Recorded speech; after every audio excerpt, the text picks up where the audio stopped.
All right, good morning, and thank you for joining us for the webinar, Anti-Racist Sex Ed. For your information, all participants' microphones are muted. If you have any questions you would like to be addressed after the presentation, please use the Q&A box that's located in the bottom center of your screen. The chat box is also available if you have any comments or technical questions along the way. My name is Savannah Holt. I'm the Sexual and Reproductive Health Program Coordinator with the Saskatchewan Prevention Institute. The Prevention Institute is a provincial nonprofit organization that's located in Saskatoon on Treaty 6 territory and the homeland of the Métis Nation. Our organizational focus is to reduce disabling conditions in children using primary prevention methods. We raise awareness by providing training, information, and resources based on current best evidence. We believe that all children, regardless of ability, have the right to the best physical, social, and emotional health possible. We work in a variety of areas, including sexual and reproductive health, fetal alcohol spectrum disorder prevention, maternal and infant health, early childhood mental health, child injury prevention, child traffic safety, and parenting. One focus of the Sexual and Reproductive Health Program is to provide evidence-based information on sexual and reproductive health that is accessible to health educators and to the youth that they work with. Saskatchewan has high rates of sexually transmitted infections and unintended teen pregnancy, and research shows that age-appropriate comprehensive sexual health education can reduce sexual behavior and increase responsible sexual decision-making. Research also tells us that Black, Indigenous, and people of color disproportionately experience barriers to sexual health care and education, both historically and in our current time. It's important that educators have an understanding of this inequity and know how to effectively support their students in the pursuit of equal health and well-being. It is now my sincere pleasure to introduce our speakers for today. Natalia Mason is a sexual health educator and social worker in Saskatoon, Saskatchewan.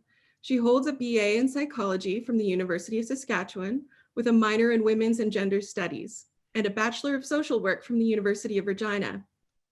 Natalia also recently completed a postgraduate certificate in sexual health at the University of Alberta.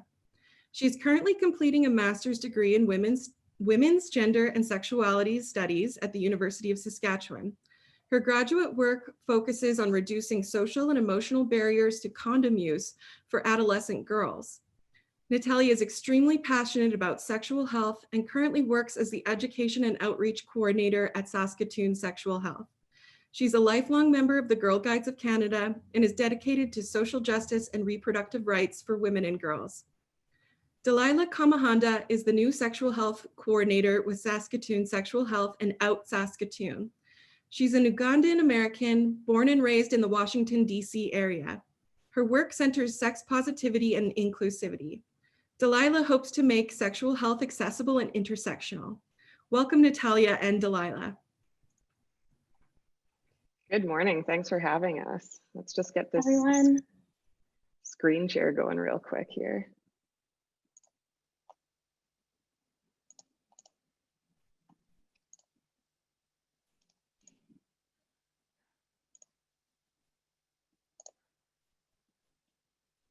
Can you see that okay, Delilah? Yep. Awesome. Well, good morning. Also, I was just going to do a vibe check with Delilah real quick here. It's election day in the States, and as mentioned, you're American. How are we feeling about that? You know, it's going to be a long day. Hydrating. I was just on hold with the elections because I'd mailed my ballot like over a month ago and still hasn't been received. So I just had like a half an hour conversation about where my ballot is and what to do about that. And I've done an absentee ballot for the past like 6 years I've been here. It'll be 6 years officially next week, I think. And yeah, so this is the first time that's happened. So nervous, but cautiously optimistic, and definitely going to order some pizza tonight and go to sleep early. I think that cautiously optimistic is a good vibe. And I also think that some radical optimism in terms of what we can do for sex ed, where we are at right now, is also a good vibe for today too, hopefully. So welcome everyone. My name is Natalia Mason. I'm the Education and Outreach Coordinator at Saskatoon Sexual Health. We are on Treaty 6 territory in the homeland of the Métis in Saskatoon. And we're also located in the vibrant neighborhood of Riversdale, which is really exciting. I wish that you could see right now, but I am sitting opposite a giant black power fist wrapped in a rainbow that we've had as artwork in our office, kind of accentuated by a disco ball since June. So it's a really good setting for this webinar today. And hello, like we mentioned before, my name is Delilah Kamahanda. My pronouns are she and her, and I'm happy to be with you all here today on Treaty 6 territory and excited to get into some interesting conversations. So just a bit of a background for what we're going to be talking about today. You just got the intro. We're going to do the background in a second. We're going to talk briefly about reproductive justice. If you've been in one of my webinars before, you'll know that that's something that I cover most of the time because I think it's particularly relevant to conversations around sexual health. And given that we are talking about ideas related to equity and social justice today, we're going to talk about that really quickly. We're also going to look at some definitions. So we're going to be covering some of the language that we'll be using throughout the presentation, just to familiarize people if they haven't had the opportunity to hear some of it yet, just also to provide a little bit more context. We're also going to be talking about the history of sexual and reproductive health in a colonial context and on the impact that it has had on Black people, on Indigenous people, and on people of color. Which, before we get into the definitions, I'll say we sometimes refer to that group collectively as BIPOC. We'll talk about why this is a problem, some of the outcomes related to that history of colonialism, of violence. We're going to talk about how we take these conversations into the classroom, so how we can actually incorporate them into the sexual health education that we're teaching our students. We'll give you some take-home ideas, plans, ways that you can integrate this into your curriculum. Then we'll also talk about resources that are available. And at the end, of course, we'll entertain any questions that you might have. So make sure you use the Q&A box for your questions. And then would also love to have a discussion if that's something that's possible. So I'm a really big advocate for sexual health education. I am a social worker by trade, and social workers are meant to work ourselves out of a job. And to me, sex ed is one really impactful place where we can make changes for young people. And so we know that good sex ed has the power to be transformative, but we need to go beyond the birds and the bees, or putting condoms on bananas, although that's like a time-honored classic as well. But we know that we have the ability to transform the way that young people interact with one another, in their relationships, in their conflict resolution skills, and also in the way that they interact with the world around them. Good quality comprehensive sexuality education should be teaching young people about power. It should be teaching them about privilege. They should be learning about equity in relationships. And they should also be learning to stand up for what they believe in. So anti-racist sex ed to us is one piece of the puzzle that is going to help shape the world that we want to see for our future.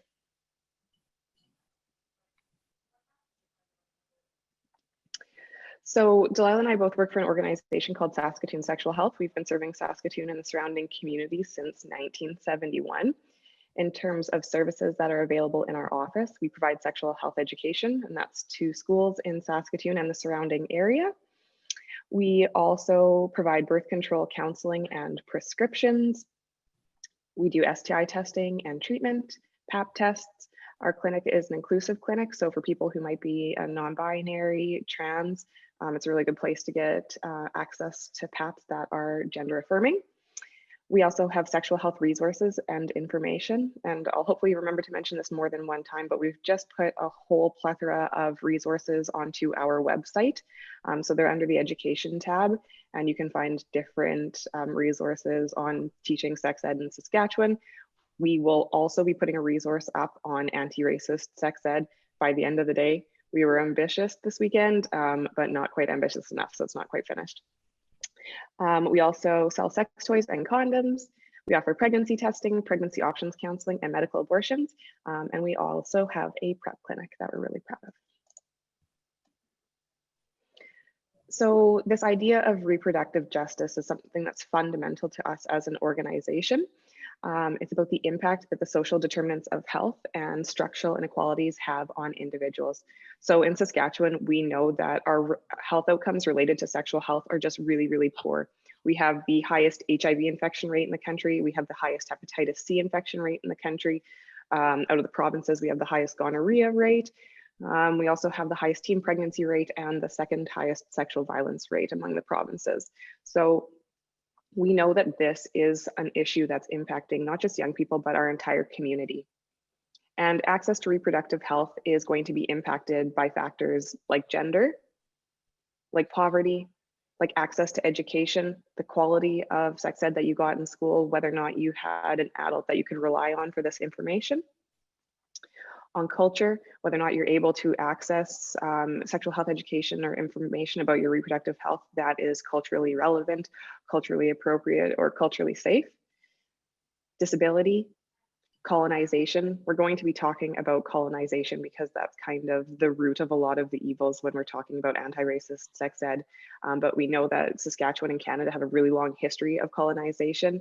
And that included things like residential schools, the 60s scoop, all of those things has had a really significant impact on people's sexual and reproductive health. And then some of the other social determinants of health as well. When I present, I also almost always cover some of the key conceptual elements of sexual health when viewed holistically and positively. And this comes to us from the World Health Organization.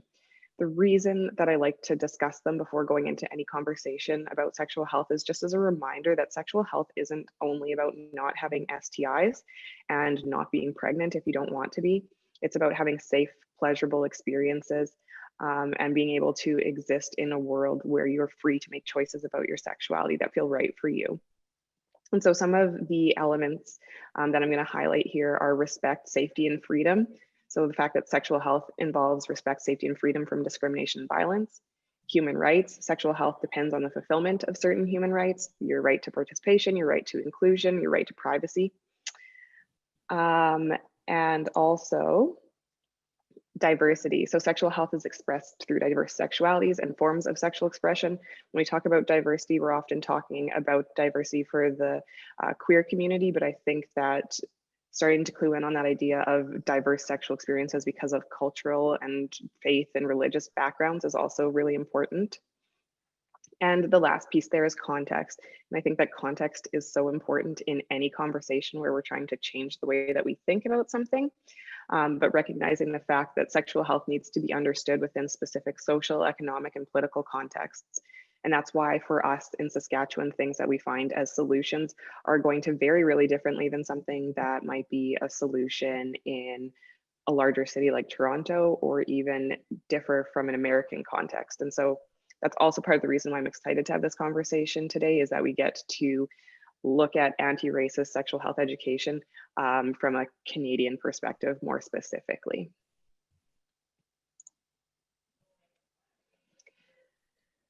This is a dictionary, and I'm going to try to keep an eye on the chat here as well. You're more than welcome to request the dictionary for terms that you are not familiar with or that you haven't had the opportunity to hear before, and we'll be able to provide you a definition of the word as best as we can on the spot. But these are some words that we're definitely going to be using as we go through the presentation. So the first is anti-racist, the work of actively opposing racism by advocating for changes in political, economic, and social life. And decolonization, the process of deconstructing colonial ideologies of the superiority and privilege of Western thought and approaches. Decolonization involves dismantling structures that perpetuate colonial ideology and addressing unbalanced power dynamics. And we, I think, hopefully hear the word decolonization a lot more in a Canadian context than we maybe would have heard of like 5-10 years ago, so that's good. Marginalization. So if you think about, you know, your piece of paper with the red line down the side, that's the margin. And so marginalization is people that exist on the outside. Marginalization or social exclusion is a treatment of a person or a group as peripheral or unimportant. It often includes denials of rights, resources, or social supports. Oppression, the systematic subjugation of one social group by a more powerful group for the social, economic, and political benefit. And reconciliation. Reconciliation is about establishing and maintaining a mutually respectful relationship between Indigenous and non-Indigenous people in Canada. And then the last definition here is white supremacy. White supremacy is a racist ideology based on the belief that white people are superior to people of other races and therefore should be dominant. White supremacy is not just an attitude, but extends to how systems and institutions operate. And I know that the term white supremacy has a tendency to really polarize people, but I think it's important to recognize that we're not just necessarily talking about one specific individual and their acts, but rather the way that white supremacy has ingrained itself in essentially every system and institution that we have in Canada, in North America, and how we can start to address that.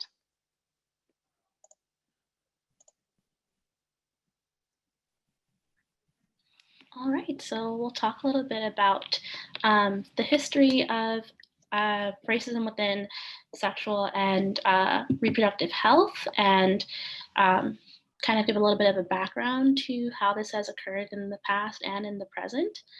So there is a long history of harmful and oppressive and violent practices, and that's why we're here today. And it's important to understand that this context. It's important to understand this context if we're going to pursue anti-racist education, understand the history and the background and why there might be some distrust or why things might exist the way that they do in the systems and systemically as they do. And sex positivity wouldn't even be a topic of conversation if it wasn't for the work carried out by brown and Black bodies for systemic violence and oppression. And that's from Tatiana in the side.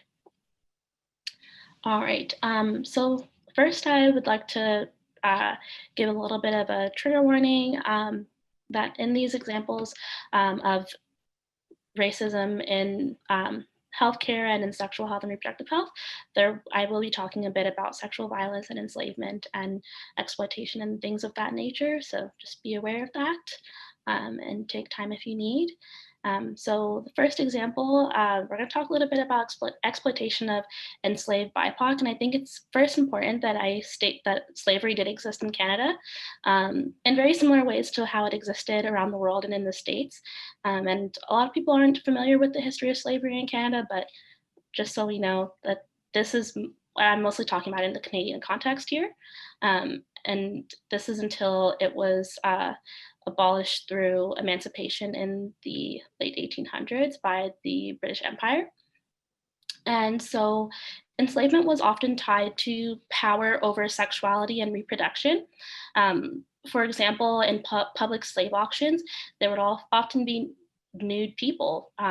That's how enslaved people were presented for auction.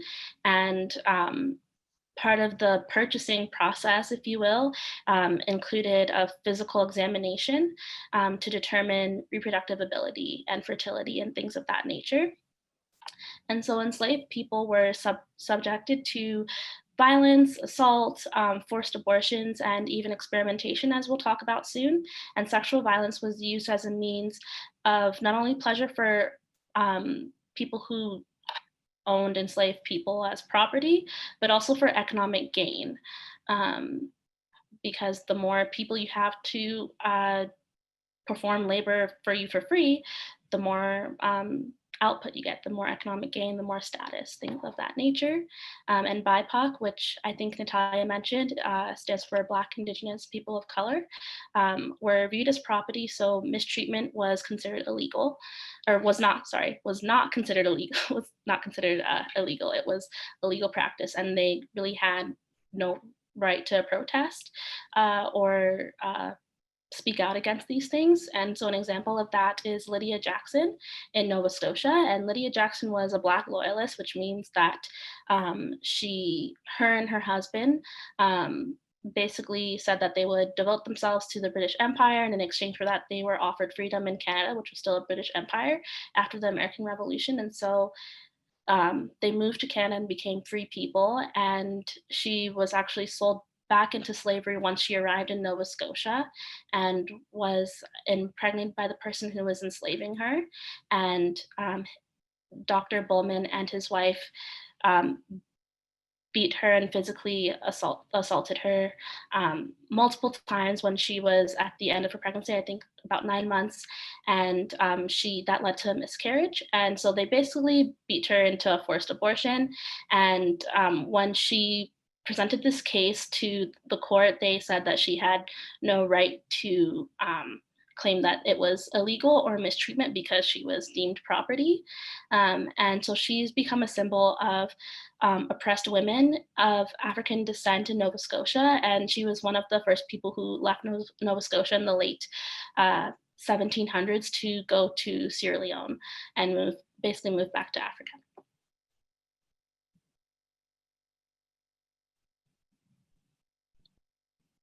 And so another example, which some of you are probably familiar with, is the father of gynecology, as he's commonly known, or J. Marion Sims, who was a revered doctor who actually practiced very crude, exploratory and experimental surgeries on enslaved Black women in the States. And these surgeries were often performed without anesthesia, without consent of the people participating. He would essentially purchase people to use for these experiments, or borrow people from their masters and things like that. And so that again speaks to the nature of power and privilege, and how can these people consent to anything when they are deemed property as well. But these were unconsenting experiments with people who did not understand what was going on or why they were being experimented on. He named these women Anarcha, Betsy, and Lucy in his records, and one of them was operated on about 30 times. And so here's a quote from Mastering the Female Pelvis. And it says, "Sims' fame and wealth are indebted to slavery and racism as they are to innovation, insight, and persistence, as he has left behind a frightening legacy of medical attitudes toward and treatments of women, particularly women of color."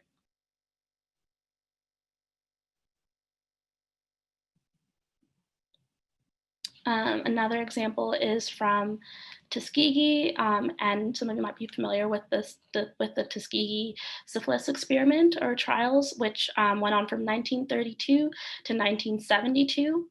And so this was in the South, and the United States Public Health Service decided that they wanted to investigate and experiment and research on the effects of syphilis long term. And so they recruited about 500 Black male participants for an experimental treatment of what they understood as bad blood, but what researchers knew to be syphilis. And the men weren't really aware of what the disease really was, how it was transmitted, and things of that nature. And they were kept in the dark for the extent of the trials. And so about 400 to 500 men were known to test positive for syphilis and received no treatment. And so this even goes past when treatment was available, and penicillin became available around the 50s. So for about 20 years after that, they still did not offer these people treatment or explain to them the nature of the disease and that it could be transmitted sexually and things like that. And so these men went blind, suffered cognitive impacts, and passed infections on to partners, and 19 children were born with the infection. And so in the Center of Disease Control's investigation of the syphilis trials and the ethics associated with it, they say that these men were never given adequate treatment for the disease. Even when penicillin became available in 1947, researchers did not offer it to the subjects in the study. And the advisory panel found nothing to show that subjects were ever given the choice of quitting the study, even when this new and highly effective treatment became widely used. And there's also some reports that say that they were prevented or discouraged from going to other doctors, and that if they went to another doctor, like if their symptoms got even worse, that like they wouldn't receive benefits, or that they wouldn't receive any promises that were offered through the trials. And so yeah, they were kept in the dark for a lot of it, purposefully and intentionally.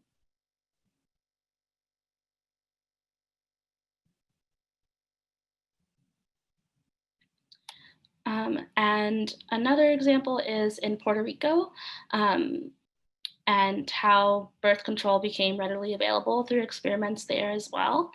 And before the pill was approved in the United States, women in Puerto Rico were used to test the safety of the relatively new medications. And the first wide-scale trial was carried out in the village of Rio Piedras on poor, uneducated women. And this led to the death of 3 women. However, these outcomes were not reported, as they may have tainted the trial. And so the person who kind of started this experiment in Puerto Rico, Gregory Pincus, I think his name was, he basically picked Puerto Rico because he was a eugenicist and understood that there was a eugenics movement that was strong in Puerto Rico to kind of control the population.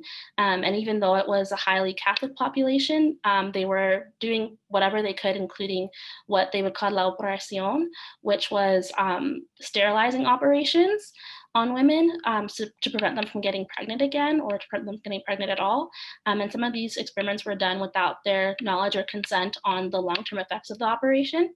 And so he picked this population purposefully. It was a community of Black and brown women, poor and uneducated women, and basically his presentation of the trials was that what his explanation was, if poor, uneducated Black and brown women can stick to the once-a-day pill, then women in America can do it too.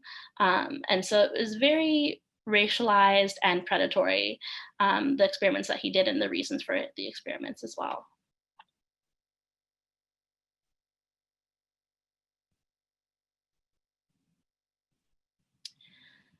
And so, like we talked about previously, eugenics also had a very racist and predatory and oppressive history as well. And it was a movement in Canada between the 1920s and 1970s. In the early 20th century, eugenics was viewed as a progressive movement by many Canadians, actually. And their assumption was that Canadian society could be improved by encouraging reproduction among certain groups. And those certain groups were white settlers, and mainly Anglo-Saxon Protestant white settlers. And that was the group that was encouraged to reproduce through this eugenics movement, and discouraging or limiting reproduction among other groups, which included people who were mentally ill, Eastern Europeans, immigrants, and Indigenous people. And this included very famous Canadians, including people like Tommy Douglas, who was once premier of our province. And he actually did a thesis about eugenics and how it could be used to improve the population. But once it got to the point of forcing sterilization, like they had passed in Alberta and BC, that's when he abandoned the eugenics movement and decided that it was going a little bit too far. But it got to the point where laws were passed to limit reproduction of people who were institutionalized, and Indigenous and Black and brown people in Alberta and in BC. And that law was not repealed, I think, until 1972 and 1973, respectively. And it was also widely believed that the poor, the racially inferior, and the mentally inferior had higher fertility rates than Anglo-Canadians. And by encouraging immigration of lower tiered races, Canada had thus invited into its midst people whose mental, moral, and physical fabric posed a risk to the whole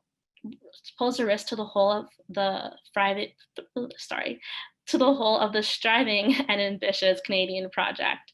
And doing so was described by the eugenicists as race suicide.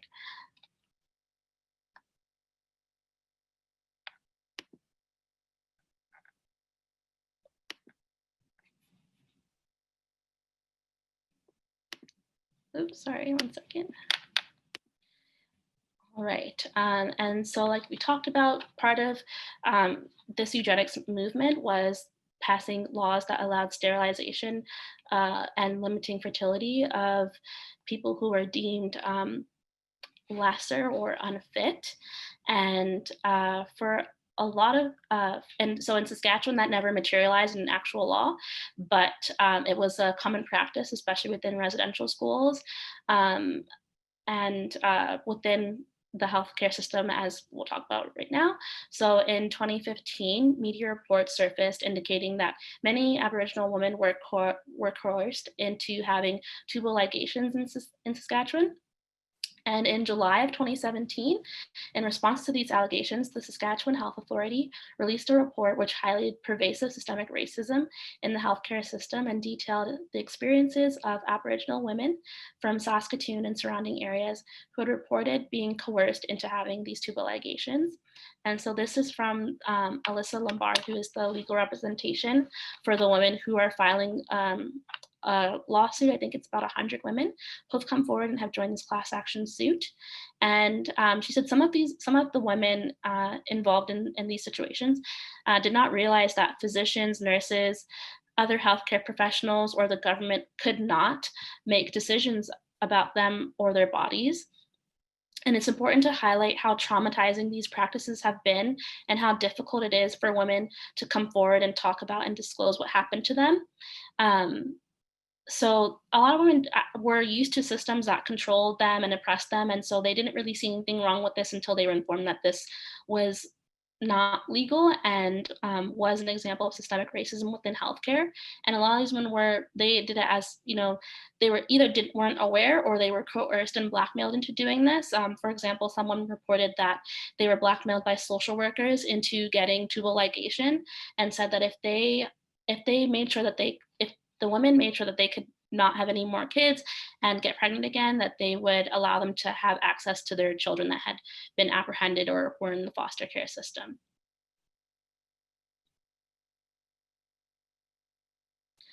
So these examples are just a few of the relatively well-known examples throughout history and even present day of racism within healthcare and sexual and reproductive health, and the trauma and violence inflicted on people of color in the process of colonialization and are deeply rooted and continue to impact the health outcomes of racialized populations, even here in Canada today. And however, these communities also demonstrate incredible resilience and desire to overcome these issues.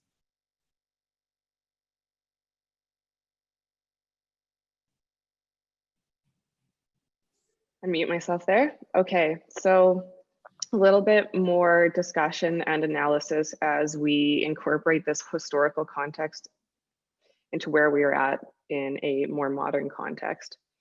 So we know that there's a long history of medical racism and oppressive practices in sexual and reproductive health. Many of these oppressive practices exist in various forms today as well. So the idea that it's something that is behind us isn't actually realistic, knowing that there are many people and many populations who are still going to face this discrimination today if they were to walk into a hospital setting or other various healthcare settings, sexual health clinics. This history shapes perceptions of healthcare, sexual health, and medications for Black people, for Indigenous people, and for people of color today. If we're talking about perceptions, we also recognize that there is a commonality in these oppressive practices that are the perceptions of marginalized people. And so that's the idea that there is this narrative that is kind of woven throughout here, that marginalized people, people of color, are not the ideal population, that these populations tend to be hypersexualized, as Delilah was noting, in terms of the Puerto Rico study, assessed to be like less competent than a white population might be. The basis of many of these ideologies and practices are the hypersexualization of BIPOC. This perception also validated the dehumanization, the exploitation, and the oppressive treatment of BIPOC people.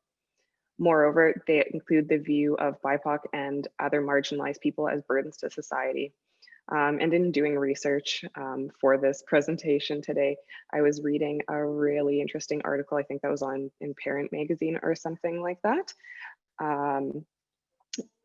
talking about the ways that comprehensive sexuality education and sex ed, when it was initially conceived, was meant to target a middle-class, white, cisgender, heterosexual student, and everybody that existed outside of that narrative was seen as other and deviant, and how that's still sort of woven through the sex ed that's common today. And this historical context and these perceptions obviously have an impact on real live living people, and tangible impacts as well. So they impact the way that we exist, and they impact the way that we navigate our own personal health.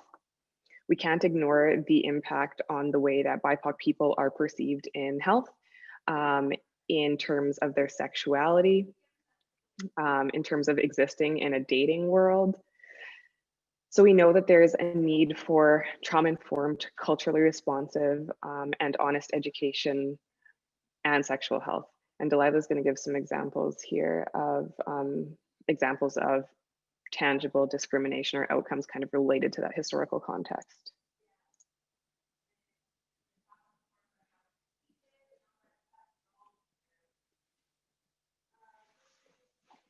You're muted. Sorry. Thank you. So yeah, why is this a problem? So one, a study conducted in 2006 found that first and second year medical students believe that Black skin is thicker than white skin. And this is directly related to this theory that Black skin feels less pain. I actually went to go get some blood work done a few weeks back, and the lady who's drawing my blood was having a hard time, and she was like, oh, you know, like your skin is darker, so it's thicker. And I was like, no, it's just skin. And she was like, no, like, you know, like darker skin is just thicker. And I was like, no, that's not true. And she just was like, she was kind of taken back, like, why are you adamant that it's not true? And I was like, because it's just not true. And two, Black women experience higher rates of being denied pain medication and are often ignored when reporting symptoms. And for an example, maternal and fetal mortality rates are higher for people of color. And there's been a lot of reports in the news. I think the latest one was, I think her name was Dr. Shanice Wilson. And she was experiencing a lot of pain after a very traumatic birthing experience. And her husband kept saying, you know, like, she's a doctor, she knows it's something, that this is not right, that something is going wrong, and she was continuously ignored. And she ended up passing away from extreme blood loss and complications, and it was extremely painful, and she was ignored for the most part of that experience, unfortunately. And this is a common story for a lot of Black women. Even Serena Williams experienced this as well. So it's very well documented. And number three, Indigenous people experience a higher level of poor health outcomes than non-Indigenous people in Canada. And this includes HIV and other sexually transmitted infections. You know, I don't have the statistic right in front of me, but I also saw one that said that Black women are about 3 times as likely as white women to die in childbirth unless their doctor was also Black, in which case that discrepancy kind of disappears. So speaking to the way that that's like an actual tangible thing that's related to their care and not just, you know, like physical symptoms or anything else physiology related. And the other thing that isn't on the slide, but I would also say is that we know that Indigenous people in Canada face the same treatment when it comes to accessing pain medication. And there's just that perception of drug-seeking behavior, which we know isn't the case.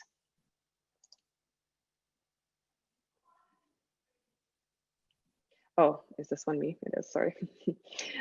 This is from the Pan-Canadian Framework for Action on STBBIs, which is a Public Health Agency of Canada document on how we are going to address the extremely high STI rates that we have in Canada.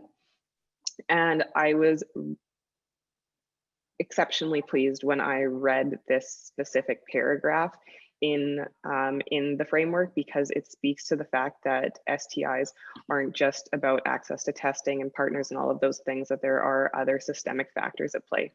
So it says, individuals who have experienced systemic stigma, exclusion, marginalization, mental health issues, and discrimination based on race, immigration status, sexual orientation, gender identity, drug use, or involvement in sex work may also be more vulnerable to STBBIs. Canada's colonial history and continued health and social inequities experienced by Indigenous peoples also contribute to STBBI vulnerability. So speaking to the fact that those factors of colonialization and social inequity do lead people to have poor health outcomes.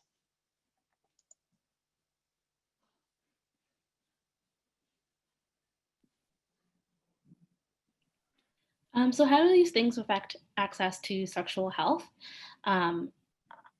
First of all, it's, you know, the racism and the examples that we share are directly connected to how people access health, if they can even access healthcare, and how they're treated once they access the healthcare that they need or want, if they are able to get to that step.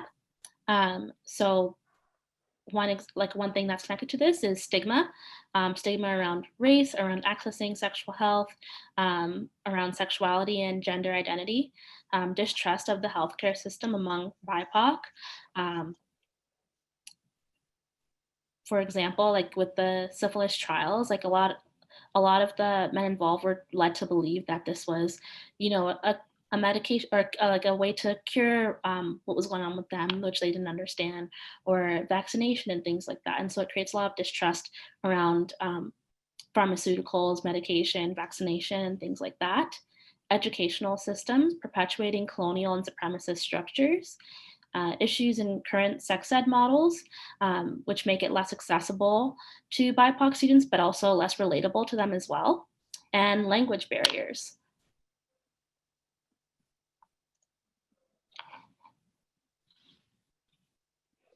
So things that anti-racist sex ed is not.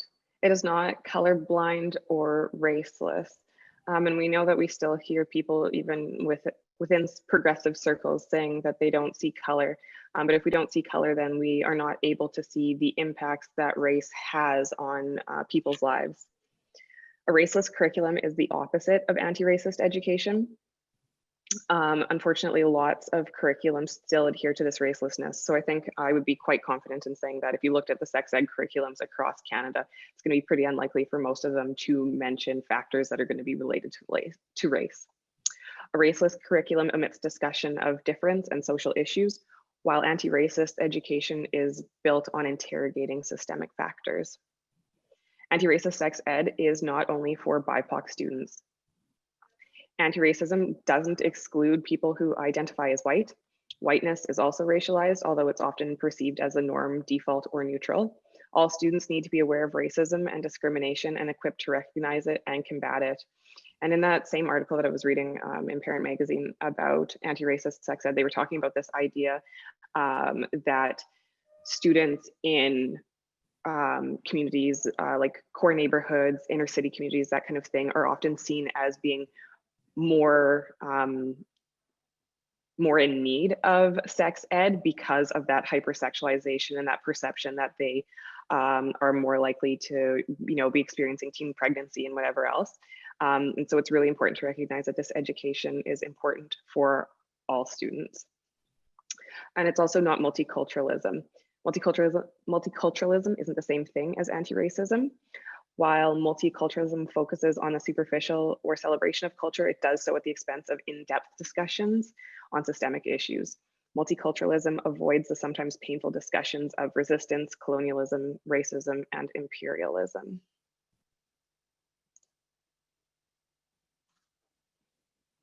So on that note, representation really does matter. And I'll give a quick little brag for us here at SASKATOON Sexual Health.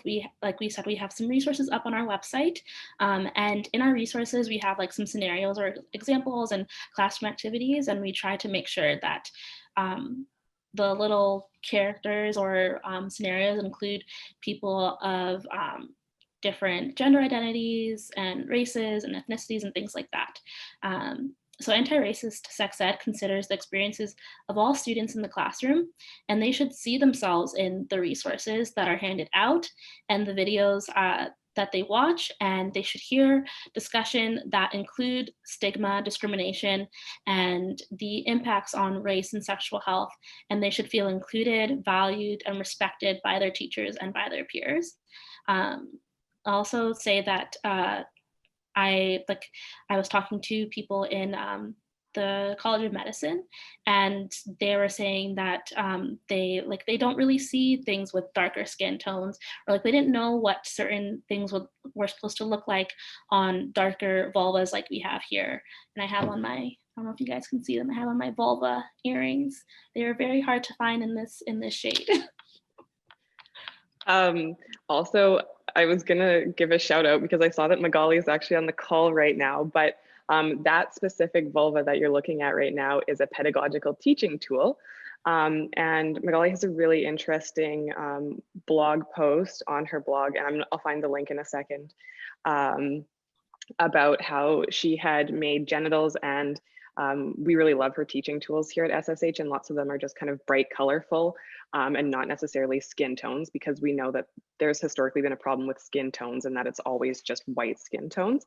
And that she was able to have a conversation with, I think, Melissa from Sex Positive Families, talking about the fact that having the ability to see a pedagogical teaching tool in your actual skin tone is really, really, really beneficial. And so she went ahead and made one in a darker skin tone, and that's just so fantastic.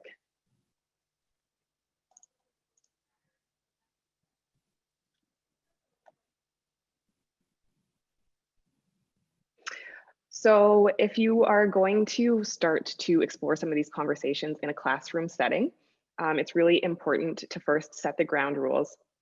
It's really important that students are starting from a place of mutual respect.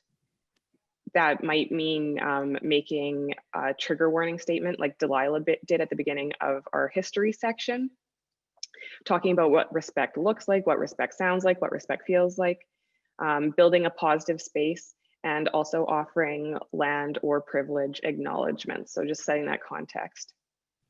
These are really complex topics that may directly impact students' livelihood. So it's important that all students feel seen and heard and validated. You should also be planning ahead to figure out how you are going to address conflict or disrespect, and create a plan on how you can de-escalate conversations and call out or call in hateful or misguided comments. You also want to lay a good foundation. So start with the basics on identity and self, then move on to talk about race, background, and history. This gives students the opportunity to reflect and talk about something that they are experienced with.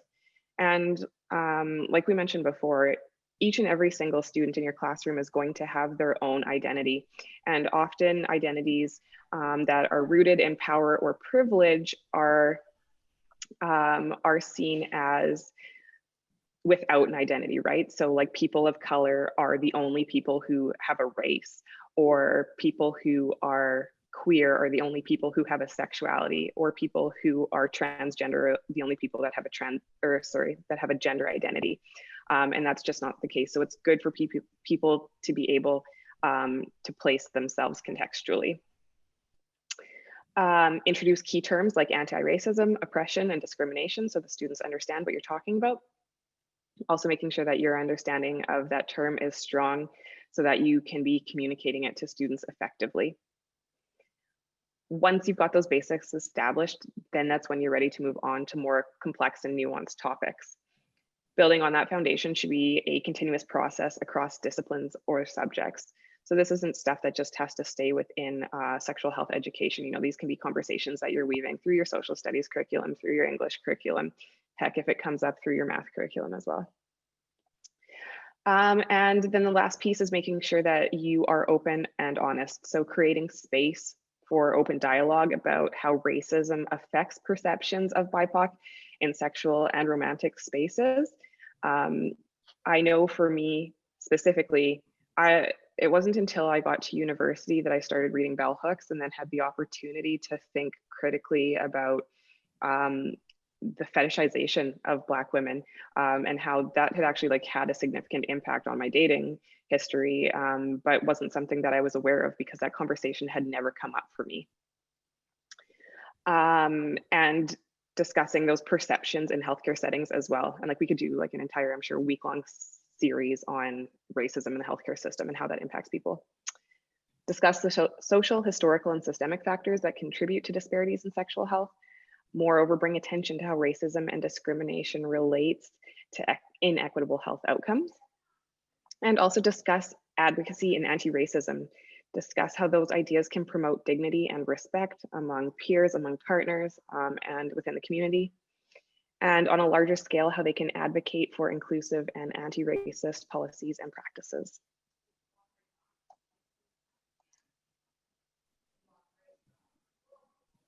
All right, so if you want to bring those conversations to your classroom, you might want to know how should you be bringing these things up? How should you be approaching them in the classroom, or including them as topics of discussion? So one question that you could ask, and of course, if you think of any other ones, feel free to introduce them into your curriculum.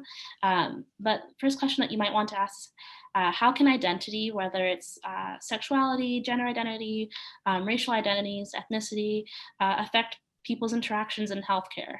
And I think like we talked about, when you bring it back to understanding what is identity in the first place, it's good to kind of bring it back to the basics and things that might be within their knowledge or realm of understanding.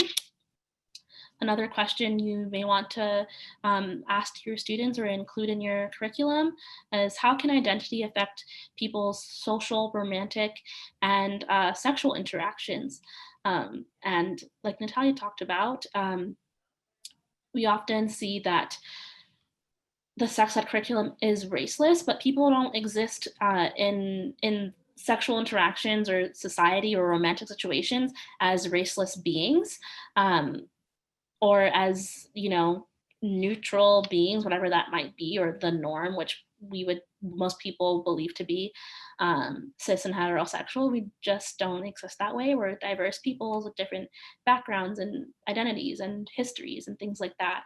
And those things affect how we might understand or approach social settings and romantic settings and sex as a whole and in general.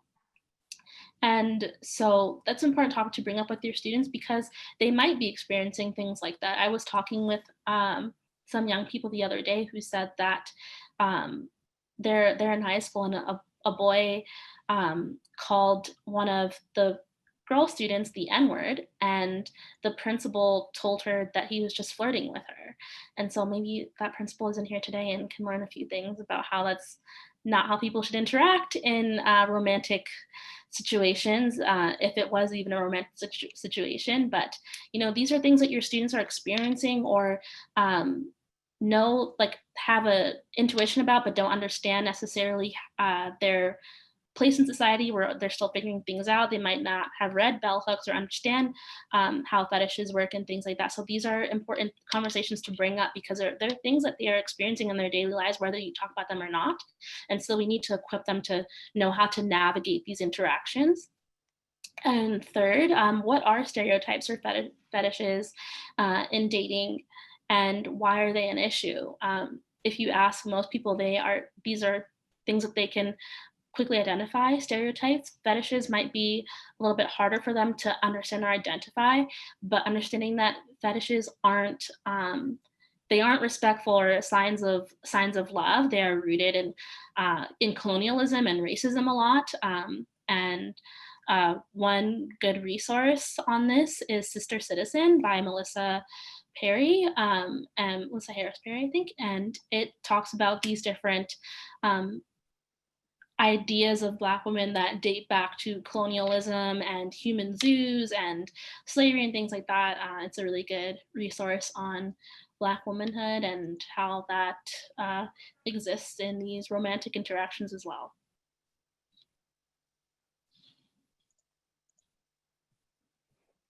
Okay, so some top 10 tips, takeaways before we move into answering some questions, which I saw that there's a few questions in the question box. That's awesome. If you have others, make sure that you add them. Amplifying the voices of the marginalized, so making sure that you are giving the opportunity for experiences and for people to talk and share about their experiences. Sharing and holding space. And so in your classroom conversations, Delilah, do you know the name of the resource that you just mentioned about fetishization and Black womanhood? Pop it in the chat. Yeah. Sharing and holding space for your students. Diversify your feed. I put that as a reminder to myself that Saskatoon Sexual Health has an Instagram account, and it is a very good Instagram account in my very biased personal opinion. And we really want 10,000 followers so we can share links. So make sure that you give us a follow if you're not already. And you'll see in our highlights that we actually have a highlight of BIPOC sexual health educators. And so just by following those people, you get to see a different perspective that you wouldn't necessarily be exposed to. Remembering that representation matters when you are showing videos in your classroom, when you are using examples, when you are like looking at resources, ensuring that you see all of your students represented in those resources. Incorporating discussions of race into other subjects. So this doesn't need to just specifically stay in the context of sexual health education. And I mean, sexual health education doesn't need to stay specifically within the context of sexual health education too. So, you know, if there's in a history class the opportunity to talk about slavery, to talk about hypersexualization, then that's a really good moment to have those conversations. Prioritize cultural safety and trauma-informed instruction. So making sure that your spaces are safe spaces for students to be learning and engaging with each other. Familiarizing yourself with intersectionality. We didn't do a deep dive into intersectionality today, but it's basically the idea that each of us has many different identities within ourselves, and that these identities overlap and that they intersect with one another to form different forms of oppression. So the oppression faced by a Black woman versus a white woman is going to be really different. A white gay man versus a Asian bisexual woman. There's lots of just different interactions there. And if you're talking about intersectionality in a classroom, if I remember, I'm going to put the link. We use a lot of resources from amaze.org, and they have a video on intersectionality, which is for, you know, kind of like elementary, high school students. So actually probably elementary students, and that's a good tool. Being able to acknowledge and understand privilege. So being able to locate yourself, the power that you have been afforded because of your identity, because of your access to education, and how that's going to impact your perceptions of the world. Take some time to understand issues for newcomers.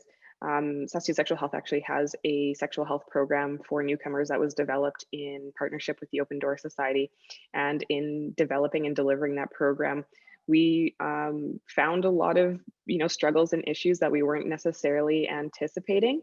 And it's really important to understand that newcomers are coming to Canada with their own histories, with their own cultural practices, and that we can't just force this idea of sex positivity onto them because that's what we see as an important value. So there's definitely going to have to be some give and some take and some compromise when we are talking with different populations. And the last piece is maintaining a growth mindset. And so that means, that we're always pursuing new education, being accountable for our behavior, recognizing when we have done something wrong, recognizing the impacts of the things that we share in classrooms with students, and just constantly striving to do better once we know better.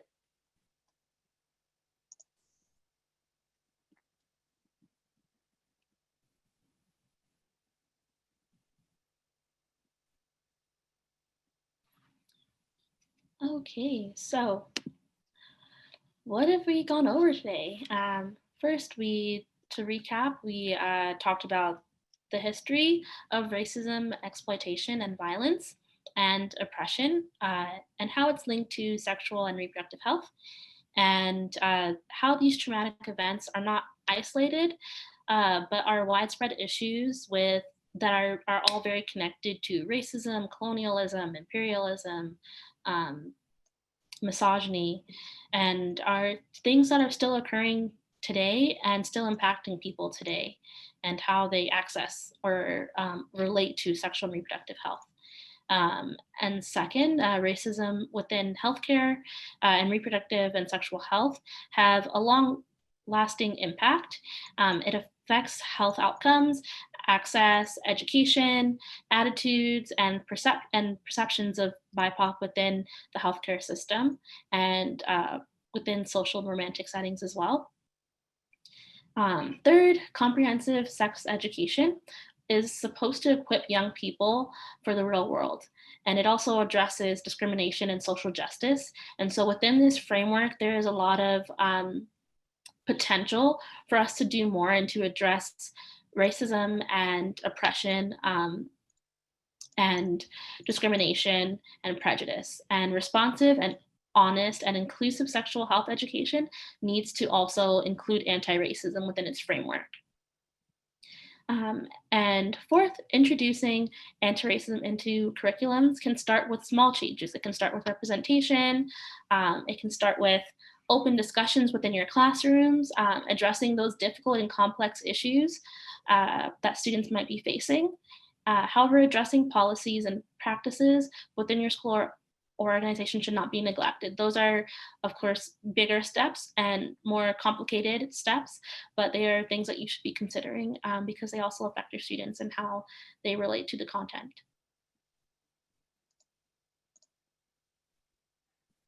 So these are some resources or tools that are available to help you incorporate anti-racism work into your sexual health education. The first is Action Canada's Beyond the Basics. It is a sexual health curriculum that is written from a human rights perspective, and anti-racism and human rights just go together.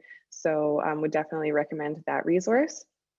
We also have a report called The State of Sex Ed in Canada that talks about some of the more contextual factors from a Canadian perspective. The Native Youth Sexual Health Network, we're a big fan of their work. Out Saskatoon Sexual Health have a youth prevention intervention sexual health project that's called the Shout Project, and we often look to the Native Youth Sexual Health Network for inspiration. The Saskatchewan Prevention Institute, of course, always offering up resources on effective evidence-based sexual health education and other online resources. And they have a 10 tips for talking to your kid about sex video that offers some good diverse perspectives in it as well. The Sex Information and Education Council of Canada. So they produced the Canadian Guidelines for Sexual Health Education. They have recognized race and immigration status as important factors in terms of the delivery of sexual health education. And they actually put out a statement in June in relationship to the Black Lives Matter movement about incorporating some of that anti-racist stuff into their programming. And I was just on the phone with them yesterday, so I will be sure to follow up and see what that's going to look like.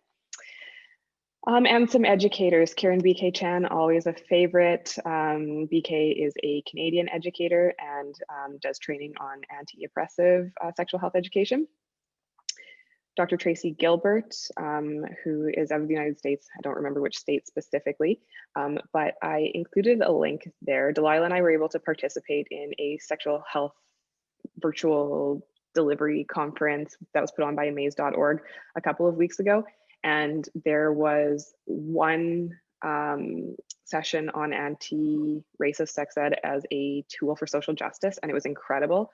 And they posted those online, and I'm not sure if I was supposed to share them or not, but I'm going to share them because I think that they were really fantastic. So if you go to amaze.org / educators conference, look for the one with Dr. Tracy Gilbert on social justice. It was really incredible. And then also Melissa Pinter Carnegie from Sex Positive Families. We follow them on Instagram, and they put out tons of really incredible resources and educational posts. And I believe that she just put out a new book as well. Okay, question time. And I see that there are a bunch in the question box. Savannah, do you want to read them out? Sure, I can do that. So the first question, is it possible for everyone to access a list of your references and resources for this presentation? Yes. It is possible. Yeah. We'll have to add some of the references and stuff, but we can definitely do that. Yeah, that sounds good. This one might be a bit trickier and sensitive as well. Someone mentions that they have a client who was forced into a tubal ligation or can't remember if she had a forced tubal ligation. They're having difficulty getting pregnant now. Where would you suggest referring her? What kind of supports might you suggest in a situation like that? I don't have the name of a doctor offhand, but I would say that in terms of us at Saskatoon Sexual Health and our clinical services, I think we always pursue them from an advocacy perspective. And so if we think that somebody has received unjust treatment, like we'll take it as far as we possibly can as an organization. So I would say just get in touch with us. We have nurses and a nurse practitioner on staff who are really fantastic. And I don't think that we're going to be able to give them answers at our clinic, but we'll definitely do our best to get them going in the right direction, whether that be with the College of Physicians and Surgeons or whoever else. So yeah, I'd just say get in touch. All right. Has there been any change in the targeted age for sex education, specifically in younger grades, as children as young as 5 or younger can have an awareness of both gender roles and norms, racism, and white supremacy, and in what society views as default and how they fit in within these expectations and norms? So I suppose that there's two kinds of answers to that question. And one is what's in the actual curriculum, and then one is what people can do outside of curriculum to teach the young people in their lives. And so comprehensive sexuality education would say that these are conversations that we should start having with young people as soon as they are able to understand them. And so, you know, with toddlers, that's talking about anatomy. You're talking about someone who's 5 years old, you know, talking about bodily autonomy and that you are the person who is in control of your body. And so I definitely think that there are opportunities there to have these conversations with, you know, kindergarten age students. That being said, racism and white supremacy isn't going to be in the health curriculum, but ideas around gender roles and norms actually are. So for teachers who are teaching those younger grades, I think that there's definitely a place there to talk about expectations and whether certain people are expected to behave differently because the way that they look or whatever else. And so from a curriculum side, I don't think that it's incorporated explicitly, but I do think that young people have the capacity to understand and to start to engage in some of those conversations. Delilah, what did you think? Yeah, I agree. I think that it's difficult to include in the curriculum for people in that younger age range, like 5 to like 8 or so. But one thing that does help is making sure that your materials are inclusive and intersectional, and that if discussions about race or gender or identity do come up, that you're addressing it and being honest with them, because they are absorbing what's going on in the world around them, especially now. I just had a long conversation about racism with my 4-year-old nephew, who is just starting to understand the world around him and the election season and stuff like that, to the extent of his knowledge as a 4-year-old. But yeah, it's things that they do understand or notice, and things that adults should be honest and open about when kids do ask them about it, and trying to make sure that they understand that the world around them isn't necessarily always right, that people do make mistakes or are misguided sometimes. Awesome, thank you both. So Dylan first says, thank you for this phenomenal workshop, and then asks, I'd be curious to hear a bit about how you might incorporate anti-racism in conversations around consent and or consent education, as racialization and fetishization have greatly impacted consent practices and consent impacts sexual health experiences. Delilah, I'm gonna let you answer this one first. Okay. I think that when we talk about consent, that we should also be talking about power and power structures, and how people might prey on people in positions of power, or positions of power beneath them, and things like that. And so if we're going to be talking about power, then we need to also be talking about racism, because racism is the compounding nature of power and prejudice. So I think that anti-racism sex ed should also include anti-racist sex or anti-racist consent education as well. And I think a good way to talk to students about that in terms of fetishes is to make sure that people are understanding that if you are, I guess, victim of fetishization in a situation that and that you're unaware of that's also an issue of consent, because you're not consenting to be someone's fetish, you're consenting to be someone's partner, or consenting to be in a sexual interaction with someone, with the understanding that there's at least some level of mutual respect.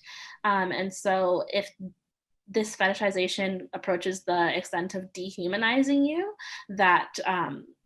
that's not a respectful situation to be in.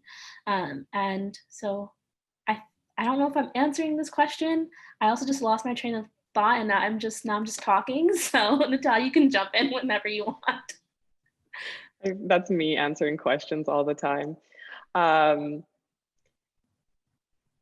also, hi, Dylan. So I understand where this is coming from, because I see that when you're talking about like this culture of consent, it's just so focused on lots of times like the power dynamic of male female, and it doesn't get into anything more complicated than that. And I think that has been for a reason, which is when you look at sexual violence statistics and that kind of thing, knowing that perpetrators are more often male, and people who experience sexual violence are more often female. But we also know that people who experience sexual violence are often racialized, and that Indigenous women in Canada are more likely to experience sexual violence. And so I think that going forward, thinking critically about the ways that race and power, like Delilah said, specifically tied to race, impact somebody's ability to consent is a really important conversation. And I don't necessarily feel like I have the answer to exactly what that's going to look like. But I think that it is an idea that's worth pursuing. And just like anything else, I would also say that making sure that people who are marginalized are able to take part in some of those conversations and to lead that work is one of the easiest ways of ensuring that it is relevant and safe for them. Another good resource, well, I'm pretty biased because I also work for SASKATOON, but I think it's a good resource, or resource that will be available soon, if not already, is SASKATOON's gender-based violence project. They talk a lot about gender-based violence for Indigenous people, for queer people, and racialized issues within consent and violence and things like that. So that's one resource to check out that kind of dives into that topic on consent and sexual violence or coercion from a racial lens and a sexual identity and gender identity lens. So yeah, worth a scan over. Thank you, Delilah. I see a question here in the chat before I go back to the Q&A box, just so I don't miss this. How would you suggest providing sexual health education to newcomers who have undergone female genital mutilation?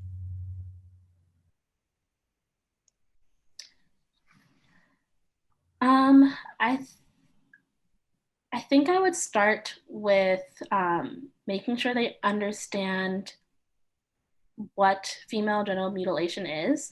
I'm currently, I'm like we said in the beginning, I'm Ugandan American. My family is still in Uganda, and my family has a school and orphanage in Uganda, and we were recently talking about sexual health and reproductive health for them. And so a common practice is, I was gonna say this is too much information, but you're in a sexual health webinar, so it's not. So a common practice is called pulling, which is when you pull on like the labia minora to extend them, and it's supposed to symbolize sexual pleasure. It's supposed to make you a more desirable bride and stuff like that. And because it's a common practice for a lot of communities there, they don't see it as mutilation. They don't see it as a misogynistic practice. And so what we've been talking about is first laying down that foundation and talking about consent and misogyny and what those things are in terms that they can understand and language that they can understand. Because if we just go into and say this is wrong and this shouldn't have been done to you, they're coming from a point of view of where this is a cultural practice that is ingrained in their society and community, that they don't see anything wrong with it.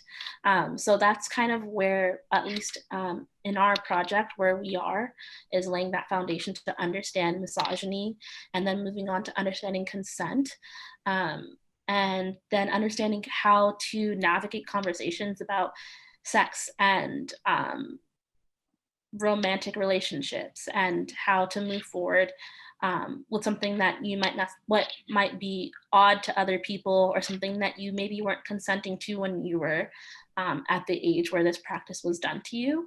So that's kind of how we've been navigating that. And so it's a process of building upon things that they understand, and then building on things that might be new to them or foreign to them, and coming to a place where they are able to make decisions for themselves and communicate their needs or background or history or culture with their future partners. Thank you, Delilah. So someone has asked, what ages and grades should this content be discussed in, and how does this discussion differ among the different age groups? So I think, like we mentioned earlier, you want to be doing that kind of scaffolded learning. And so that means starting with the basics and then moving into more complicated, nuanced conversations as students are getting older and as they've had more opportunity to have these conversations. I think that we can also look to students to lead these discussions, and that means for us as educators having a curiosity about things that they already know, things that they might be curious about. And my rule always with young people is that if a young person is, wise enough to ask a question, then they deserve to have the answer to that question. So if these things are coming up naturally amongst a class, and that's a really good indicator that they are ready to have these conversations. And I don't have like a specific chart that would say this conversation in grade 6 and this conversation in grade 8, because I think just contextually there are so many different factors that are going to influence young people and where they're at in their learning. But like we said before, we can start conversations around, race, around power, around gender norms, that kind of thing with students who are as young as like kindergarten, and just building those skills up as they get older. Great. Can you comment on how we can manage when we are experiencing white fragility and how we can gain self-awareness in such biases?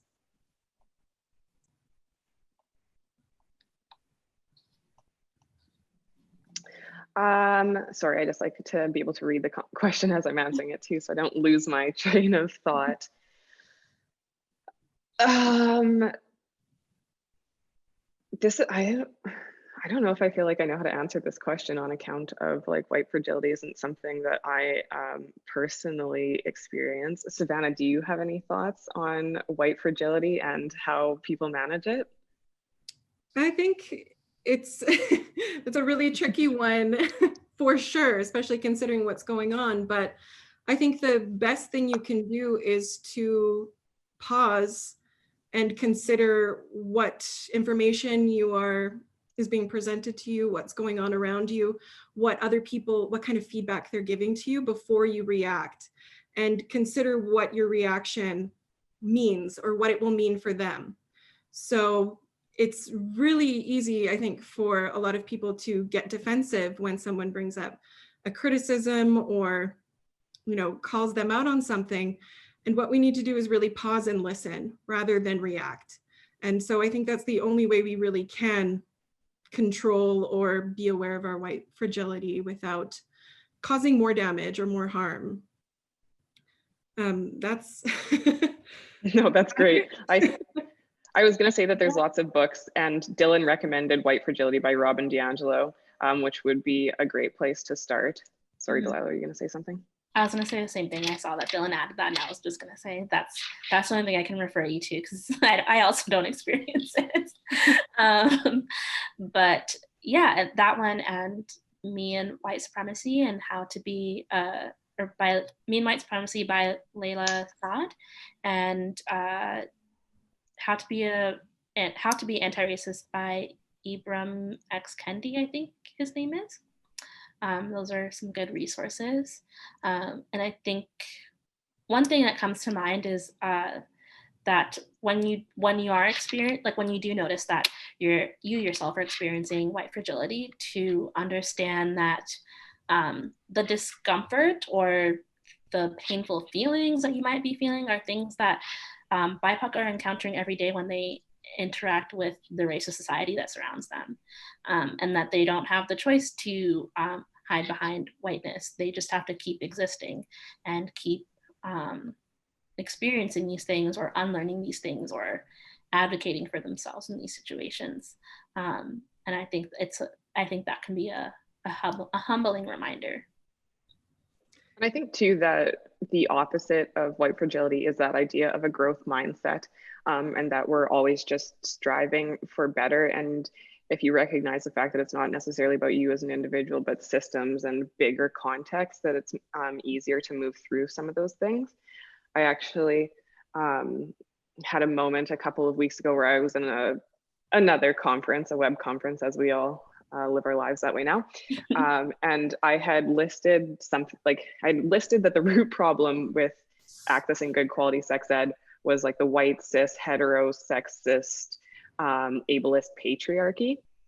And then someone said in the conversation, and colonialism. And so I was like prepped to add colonialism to that kind of like long list of a definition that we're all really familiar with. And then I had this moment where I just realized that actually all of those ideas were incorporated within colonialism. And so I didn't even need to say this big long list of words if I had just chosen to say colonialism instead. And so it went from being a moment where I felt like challenged and annoyed that I was being corrected to being like, whoa, I need to shift my perspective on that. Those are absolutely great responses. I was caught a bit off guard when you passed that on to me. Sorry. So I'm really glad you both stepped in. All right, so our next question is wondering if there are any recommended resources on fluidity of gender, sexual orientation, and or colorism, and the experiences of BIPOC that do not fall neatly within distinct racial groups, i.e. multiple racial identities. I don't know if I have any offhand. I know that Out Saskatoon was doing some webinars on two-spirit identities, which in a Canadian context speaks really specific to a fluidity of gender and orientation that doesn't necessarily exist within a Western context. And this answer is going to get all rambly now, but I think that it's really important to see that, like I mentioned before in this like revolutionary thought that I had, our idea of gender being binary is very white supremacy, and that many cultures outside of Western cultures have more than one gender. And so our insistence on the idea that there's only two genders is actually really colonialist as well. I don't have any resources to recommend off the bat, but I'd be willing to do a quick search and add them to the email that gets sent out afterwards. I also, sorry, go ahead.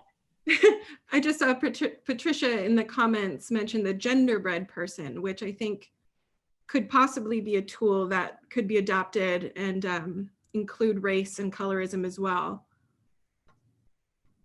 Delilah, did you have something to add? Yeah, to the things that don't fall neatly within distinct racial groups, I don't have a resource, but I have more like examples of people or like stories that might resonate with your students who are of multiple racial identities. And so examples of like Afro-Indigenous people, which are people who are from Black or African background and also an Indigenous background. And so some of those people include, I'm just gonna read them off here. Maybe I'll type them in the chat in a second.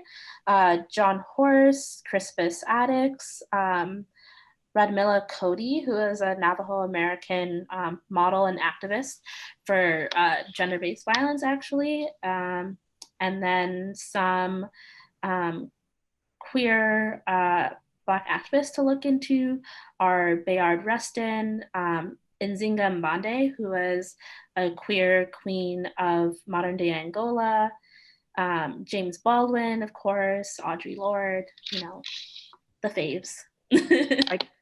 I can't believe I neglected to put an Audre Lorde quote in this presentation. What am I even doing? Who is she? I think we have time for maybe one more question, and then we can address all of the other questions in the follow-up email as well. So can you suggest or provide further examples or stats of how our healthcare system is systematically racist and difficult for BIPOC to access or benefit from? So I was going to put a page full of statistics in terms of outcomes and sexual health outcomes for Black people and Indigenous people in Canada. But then I decided against it because we just know that they are poor, and they are poor because of stigma within the healthcare system. That being said, I would be happy to pull together some examples, and statistics include that when we send out the information from this PowerPoint. I expect that that's just something that's beneficial when we're advocating for the inclusion of this content in our curriculum or in our lesson plans. I think that another reason I just wasn't focusing on it so much is recognizing the fact that anti-racist sex ed is beneficial for all the students in the classroom, and not just people who are experiencing adverse health outcomes because of racism within the healthcare system or within the education system too. Great, thank you. Well, everyone, thank you so much for attending. Natalia and Delilah, that was a wonderful workshop. Really appreciate having you do this for us and share all of your knowledge today. I want to also remind everyone that this presentation was recorded, and in a follow-up email, I will send out a link to the recording, a link to an evaluation survey that if you fill that out, we would really appreciate it here at the Saskatchewan Prevention Institute, as it helps us inform more of our future workshops and learning opportunities. Our next webinar in the Teaching Sex Ed series will be on understanding sexualized violence with Morgan Price from Saskatoon Sexual Assault and Information Center, and that is scheduled for November 17th at 10 a.m. And just like last time and just like next time, we are giving out a copy of Action Canada for Sexual Health and Rights Beyond the Basics to a lucky attendee today. And so I will be in touch with you if you are that lucky winner. Finally, if you are interested in joining the Saskatchewan Prevention Institute's Adolescent Sexual Health Community of Practice Google group, please send me an email at sholt@skprevention.ca to join. And this information will all be in the follow-up email as well. Thank you so much, everyone, for joining today, and we hope to see you again.